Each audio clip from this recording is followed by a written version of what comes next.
Gaming is straightening up, people, but despite a few undeniable bangers, 2025 still felt kinda flaccid to me. We still got served endless live service garbage. Ubisoft is churning out the same soulless slop on repeat. And don't forget the delay that curb stomped our souls harder than a raging Derek, the delay of GTA 6. But listen up! 2026 is here, and it's got some potential. Real games, actual heat, titles that might, just might, drag this rotting corpse of an industry out of the grave. I'm counting down the ones that I'm legit battled for. No shill, no bullshit, pure, uncut hype. If they slap, we feast. If they flop, we torch the whole damn industry down. That's if the EU globalists and Uncle Putin don't torch us all first. So, without further stalling, here are the games that excite my being in 2026.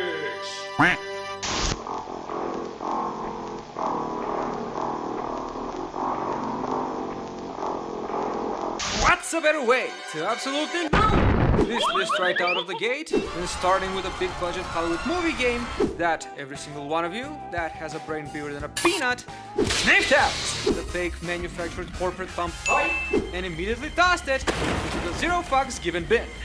But to me, a gentleman with a brain slicker than a greased eel, that September gameplay demo hit absolutely different.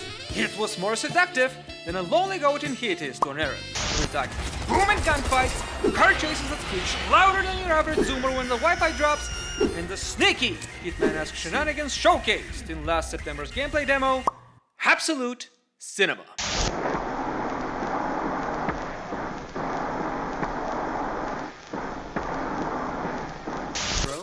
This game is straight up love letter to East Asian action cinema, and it's glorious. We're talking sick, brutal, borderline pornographic combat, where you're absolutely eating fools into the afterlife, up close and personal, with your fists, katanas, pipes, whatever the hell you grab. Or you just get any random boomstick and turn their skulls into red mist, and there's no tomorrow. Heads exploding, bodies ragdolling, pure unfiltered violence. Feels so good. Traversal?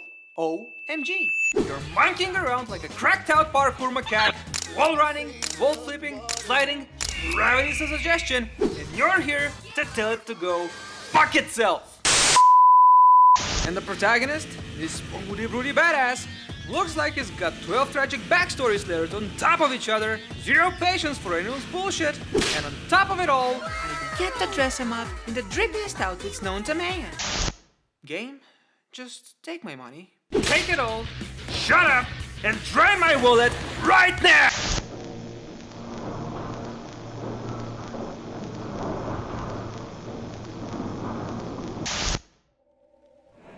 "7 years ago, the veil tore open, and the worthy were claimed. We were left behind.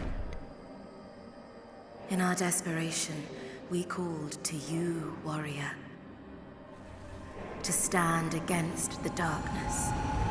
Psych! All jokes aside, holy fuck! These games aren't designed to just speak to me. It straight up broke into my house at 3 AM, pinned me down against the wall, whispered ancient Latin curses in my ear while stroking my soul, and now we're spiritually married. No prenup till death do us apart. In Armatus, we're mowing down entire legions of hellspawn trash with glorious projectile-vomiting firearms and glittery-ass magical blasts. Then, we're personally eating whatever's left of those demonic losers straight back to the flaming asshole they crawled out of with the most disgustingly stylish finishers using our spectral sight. This is literally Doom 2016 but in third person, and I am 110% thirsting for it.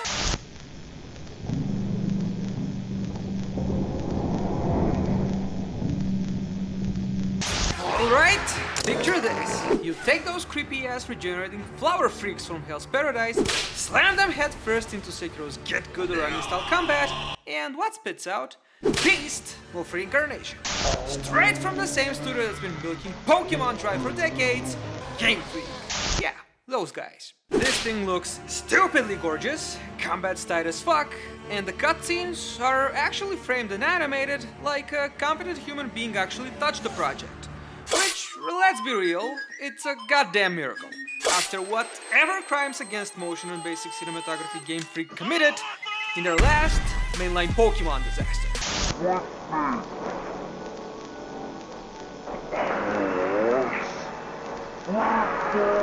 This game grabbed me by the nuts with its announcement trailer. Straight up flexing with the most theatrical, high contrast lit, anime as fuck cutscenes that I've ever seen. They didn't ease you in, they slammed that shit on your face in the first 10 seconds, and I was instantly hooked harder than a copium addict, well, on copium. Metroid Dread just recently turned me into a full-blown Metroidvania fiend. Yeah, I'm late to the party. Soon. And then Bloodstained slides at the right moment, the key, the high goal. But this game? This game looks like it's cranking the combat flashiness and depth to straight up obscene levels. We're talking combos so juicy and systems so layered, it makes every other Metroidvania feel like they're swinging a pool noodle. In my book, that's not just a plus, that's a goddamn chef's kiss.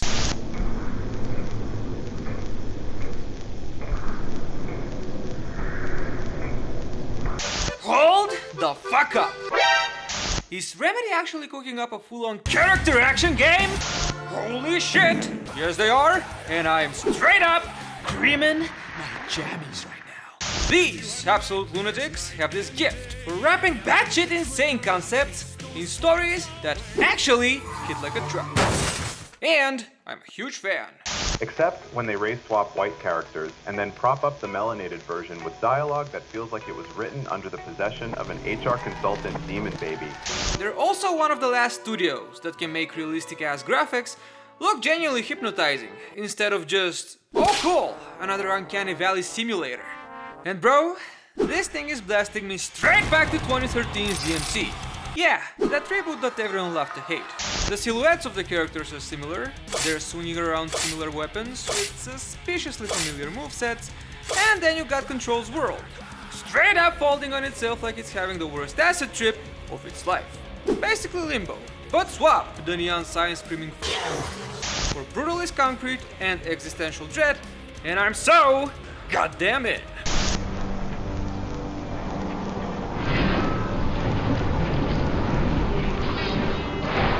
As the ancient and wise King Roach once boldly decreed. This game is looking like it's going to actually end up being what Dragon's Dogma 2 was supposed to be. And yo, that man speaking absolute truth. I'm 110% on board. And look, I fucking adored DD2. But two gigantic fuck-ups almost ruined my vibe. First, the story. As bare bones as a malnourished skeleton on a diet. They straight up dumped the majority of it through stiff dialogue dumps straight from a Yakuza side quest minus the charm. Second, the NPC poppin' was absolutely egregious. You'd think that these fuckers were all wizards practicing teleportation spells. And Crimson Desert wipes that shit clean. Real story, seamless world with less poppin', and combat wilder, meaner, straight cock-slapping insanity. I'm ready for this shit. I'm locked in.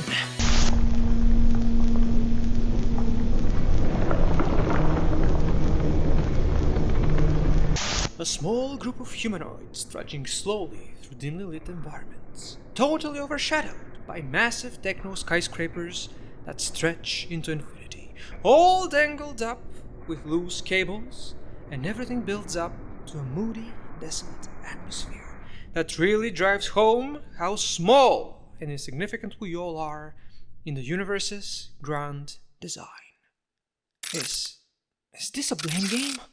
Nah, you retards! This is End of Abyss, straight up jacking Blame's aesthetics and running with it. The trailer's popping off with these freakish little mutants fusing into beefier nightmares, ready to mulch our bubble-headed pro tag like yesterday's trash.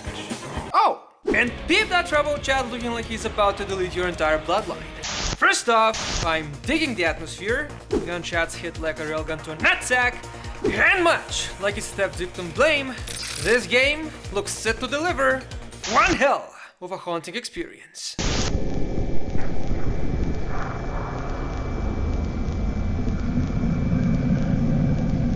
I just dove headfirst into the OG Fatal Frame 2, and holy Virgin Mary. I got my soul absolutely violent. This game is dripping with atmosphere like a haunted faucet. Pure Japanese horror cocaine straight to the veins. Then I fired up the Wii remake, and it's still an absolute banger. It barely touches the original recipe, except they slid the anime dial to like 11 on the character designs, and swapped those crusty fixed cameras for the standard, over-the-shoulder third-person crap we all pretend it's better now. Oh, and both versions end on these gut-punching beautiful songs. That had me ugly crying like a total loser twice. Gay! It's the year of our Lord, 2026! And we're deep in the remakeception era now, where studios are shitting out remakes of remakes of remakes. Basically, the industry is just jerking itself off at this point. And guess what? Fatal Frame 2, it's getting remade once again. It may seem redundant, but this one looks better. You can hold hands with your sister now. Okay, it's redundant, but I'm a degenerate horror junkie, alright? I will buy this shit day one and love every second of it!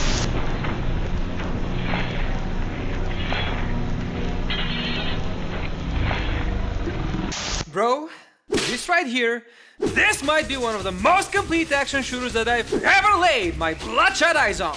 Unless I finally fried my brain with one too many 3 AM beer and gaming binges. Cover shooting system, polished to a goddamn mirror sheet. Like a squad of over-caffeinated Korean elves spent years and buffering every pixel. Stealth gameplay, we're talking Splinter Cell Blacklist tier Predator mode. Sam Fisher himself wishes he moved this clean. And melee, you wanna channel your inner discount John Wick and turn fools into modern art? It's got you.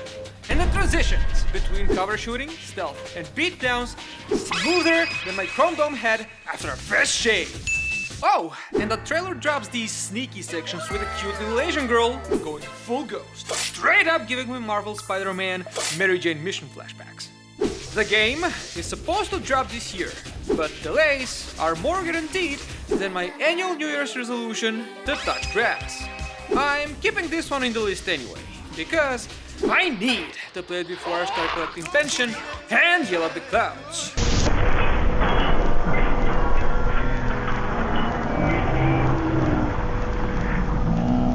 I've been ride or die for Onimusha for solid 7 years.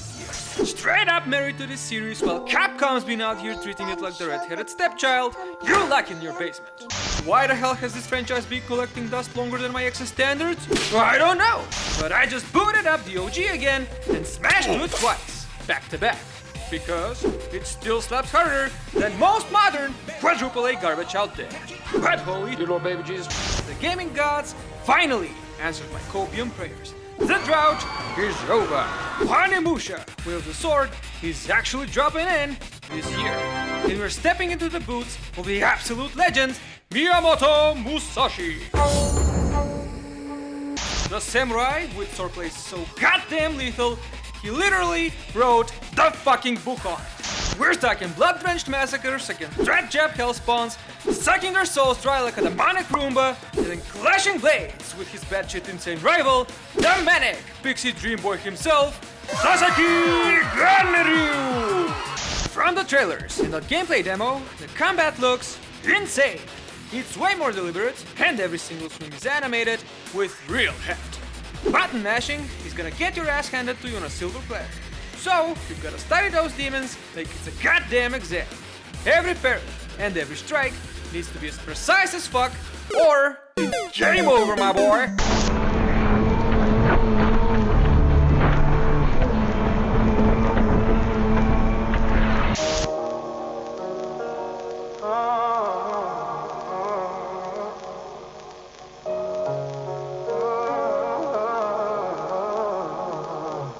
From the jabs to the tricks we go.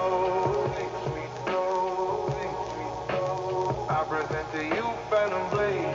Zero day, zero day, zero It's a wushu-soaked, lightning-fast, character action spectacle with Souls-like elements that's set in the elden times of ancient China. Basically, it's like every other game produced by Gigi Poo's domain. What separates this one from the rest is that it's more gory, boss fights are backed by absolute banger metal tracks that slam Chinese instruments right into the mix like it's nobody's business, and we play as a mysterious, welcome to the rice fields hat-wearing, ashen-haired waterfather. And considering I've never fully outgrown my emo phase, these three characteristics are more than enough to make it a worthy contender for my list.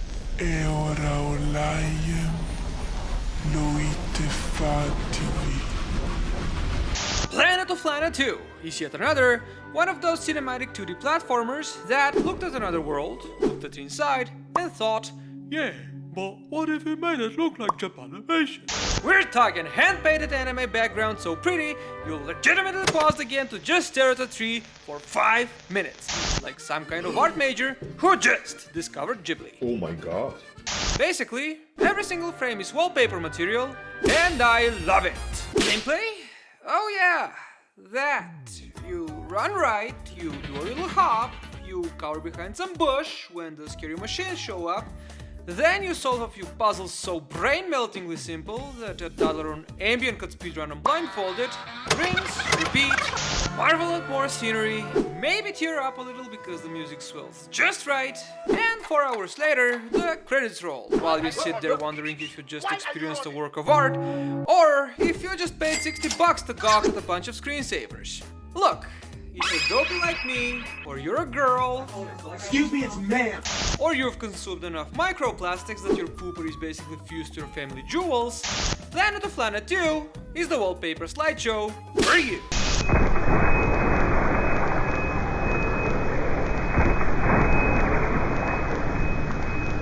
If you're as ancient as I am.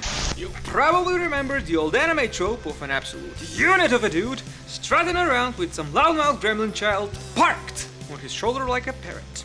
Well, Pragmata looked at that, licked its lips, and said, "Your blood is mine," and yeeted it straight into a 2026 third-person shooter platformer that's dripping in that crispy, futuristic Vanquish aesthetic. Now here's the funny part. The game looks like Vanquish, but the combat pacing is basically Vanquish on 0.25x speed. You do not get to just rocket slide in and turn robots into scrap confetti like a normal Chad.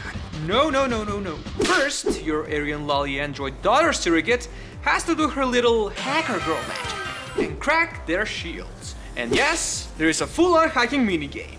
On screen, every single fight. I'm not gonna lie, but even though the hacking minigame seemed like a fun enough idea that would help to differentiate Pragmata from the massive ocean of third-person shooters, I also thought that it has a high potential for it to become annoying as you play more of the game and the enemy waves gradually become spicier. But now that I've played the demo for like 10 times in a row, I boldly proclaim that the hacking minigame is straight up gas. It adds a healthy layer of tension on every single combat encounter because you're juggling shooting, positioning, and making sure you're doing the minigame proper-like. And I promise you, it never got old. As for when the enemy count hits a critical mass, they hand you this gun that can slow down the robo-baddies, ergo, making crowd control feel fair and manageable.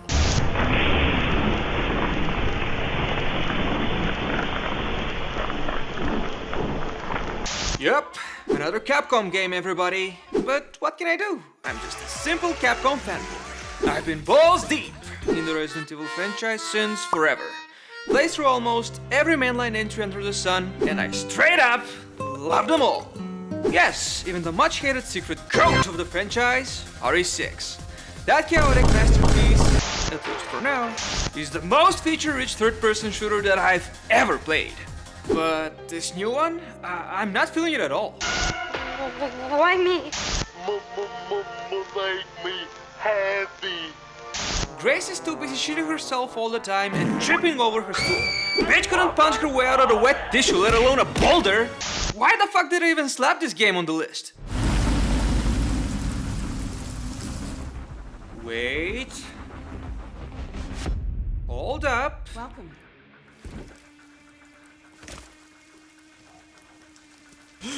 Engage the feast fame! Is that Papa Leon?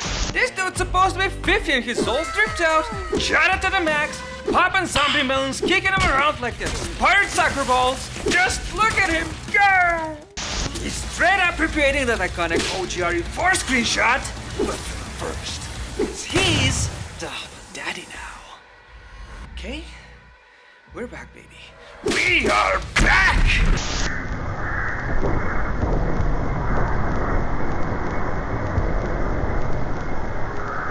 Well, gang, if you've been paying even a whisper of attention up until now, you've surely spotted that I'm an absolute hopeless devotee.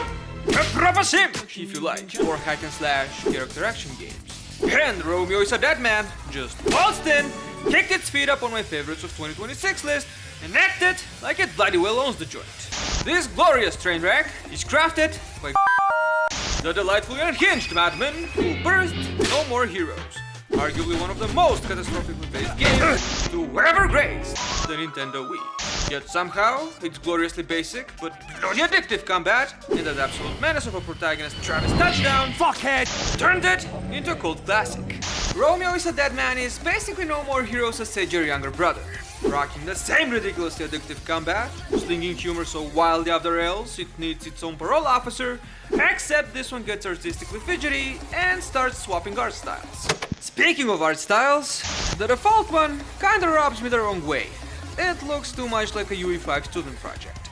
But then, the game just hurled oceans of ludicrous gore straight into my pupils, showed off combat so buttery smooth, brain-meltingly stupid, and downright euphoric it's practically criminal, and assaulted me with an endless barrage of jokes so deranged, dead yet cancelled, in 5 minutes flat.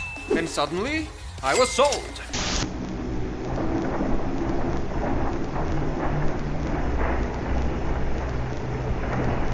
Ooh, a Twin Peaks-inspired psychological horror 2D Metroidvania game! Get over here to that little list before those shady owls drag you into the Black Lodge. Peeps, I love Twin Peaks, and I live for games that borrow from Twin Peaks. Games like Silent Hill and Alan Wake 2. But Silver Pines crams all that Lynchian weirdness into 2D format, where we play as Red Walker, a sharp PI tracking down a missing musician called Eddie Velvet through a foggy, small, northwestern town. Like in any self-respecting survival horror game, we'll be hunting down keys and solving puzzles left and right, we'll battle monsters with almost no resources, and every single step we'll take will have the potential to be our last.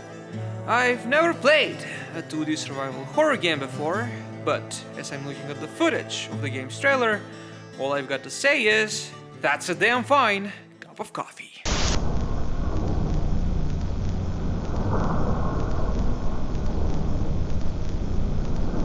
I've been absolutely starved for a true stealth game lately. I've been wandering around the gaming wasteland, gnawing on the dry-ass bones of the same old classics. Then BAM!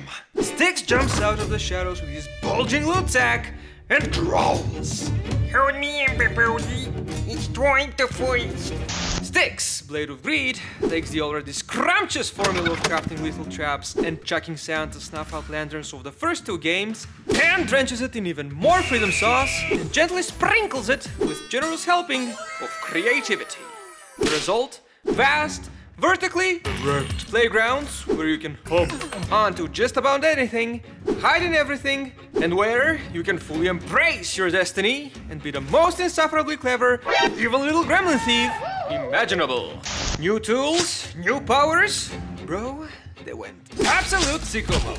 You're puppeteering guards like twisted marionettes, gliding off cliffs, trample hooking around like a deranged bat goblin on Monster Energy, and you've got even more taunts to lure those idiot NPCs straight into an early grave. Whether you're meeting Styx for the first time, or you've been with him since he was verbally eviscerating guards in Master of Shadows, one thing is for certain. Greed has never been this chaotically fun.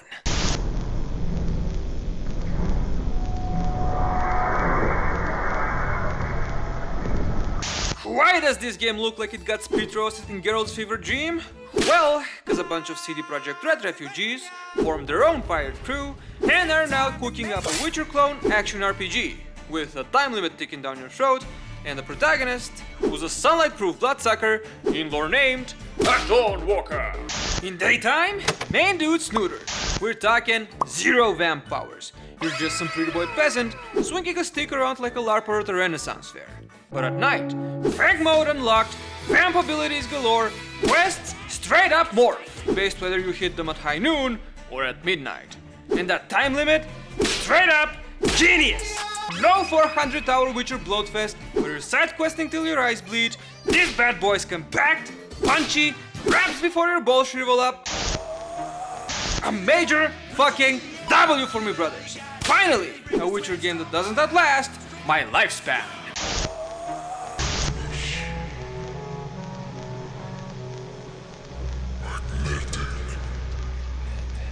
I'm staring at this trailer and I have zero clue what the hell's happening on screen.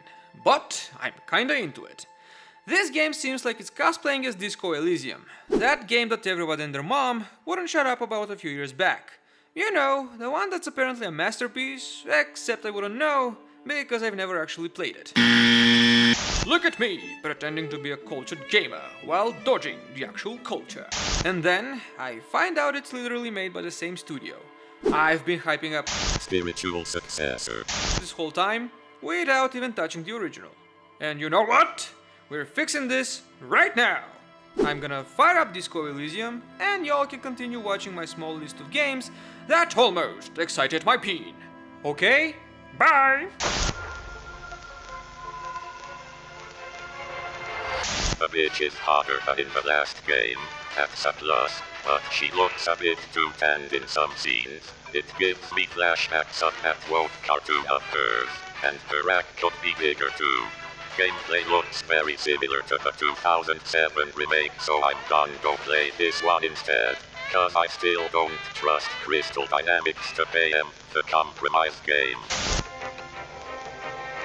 Great art style, inspired by a beautiful bang, but the gameplay is janky as hell. It needs more time in the oven and a more talented animator to reach its full potential. The trailer tries to be like a high-energy pop-punk music video, but it still feels like a soggy, unseasoned hot dog. The same can be said for the basic attacks showcased in the gameplay section of the trailer. We'll play it though, it has potential.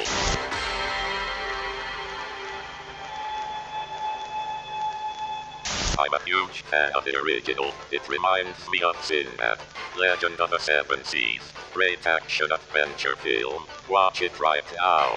I was very excited for the remake, but when I saw the trailer that the Cowdown Warriors section of Ubisoft has produced, I was human. Then it got delayed a bunch of times, and eventually Ubisoft assigned its main Montreal studio to finish it. Then there were leaks. Big disappointment. And now it's cancelled.